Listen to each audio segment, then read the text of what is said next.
ઉપલેટા શહેરમાં નવયુગ યુવા ગ્રુપ તેમજ પટેલ સમાજ સોશિયલ ગ્રુપ દ્વારા ગણેશજીની સ્થાપના કરવામાં આવી છે। દરરોજ જુદા જુદા આગેવાનોને ગામના મહાનુભાવોના હસ્તે મહાઆરતી કરવામાં આવી છે। હિન્દુ ધર્મમાં ભગવાન ગણપતિની સૌથી પહેલા પૂજા કરવામાં આવે છે। તેમની પૂજા કર્યા પછી કોઈ પણ કાર્ય શરૂ કરવામાં આવે છે।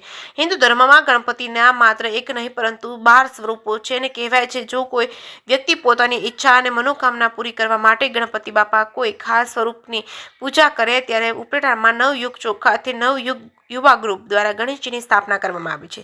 ત્યારે નવયુગ યુવા ગ્રુપ દ્વારા ગણેશજીની મહાઆરતી કરવામાં આવે છે। આમંત્રણને માન આપી પધારેલા મહેમાનો દ્વારા મહાઆરતી કરવામાં આવી હતી। ગણેશ મહોત્સવમાં ભક્તો દ્વારા દરરોજ સવાર સાંજ આરતી પૂજન આરાધના કરવામાં આવે છે તેમજ રાત્રે અલગ અલગ કાર્યક્રમ રાખવામાં આવે છે। રાસ ગરબા રામધૂન સત્યનારાયણની કથા જેવા અનેક કાર્યો કરવામાં આવે છે। પટેલ સોશિયલ ગ્રુપમાં સત્યનારાયણની કથા કરવામાં આવે છે। દાતા તરીકે સંજયભાઈ મુરાણી દ્વારા કરવામાં આવેલ છે। જે કેસની ગુજરાતી સાથે અર્શી આહિર ઉપલેટા। જય શ્રી ગણેશાય નમઃ। હું ભાવિન ભૂમતારિયા। નવયુગ યુવા ગ્રુપ આયોજિત અમારા ગણેશ મહોત્સવને આજે 24 વર્ષ પૂર્ણ થયા છે। 24 વર્ષથી અવિરત આ ગણેશજીની સ્થાપના અમારું આ ગ્રુપ કરી રહ્યા છીએ।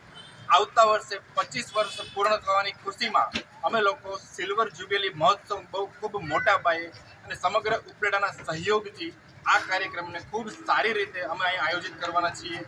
દર વર્ષે અમે આનું આયોજન કરીએ છીએ અને રોજબરોજ કંઈક અલગ અલગ સ્પર્ધા, કોઈ ચિત્ર સ્પર્ધા, બાળકોમાં કંઈ સારી એવી સ્કિલ ડેવલપમેન્ટ થાય એવા પ્રોગ્રામ, સત્યનારાયણ ભગવાનની કથા અને આપણા હિન્દુ ધર્મને કઈ રીતે આપણે બહોળી સંખ્યામાં એનો આપણે ફેલાવો કરી શકીએ અને આપણા બાળકોને જ્ઞાન આપી શકીએ એવા દરેક કાર્યક્રમ અમારા આ ચોક દ્વારા, અમારા વિસ્તાર દ્વારા અને અમારા બધા મિત્રો દ્વારા અમે કરીએ છીએ અને અવારનવાર આવા કાર્યક્રમ અમે કરતા રહીશું અને આવનારી કોઈ પણ પરિસ્થિતિમાં અમે હર હંમેશ સાથે છીએ અને તમારા બધાની આવી કૃપા હર હંમેશ અમારા ઉપર રહે એવી અમને બધાને પ્રાર્થના। જય શ્રી ગણેશ।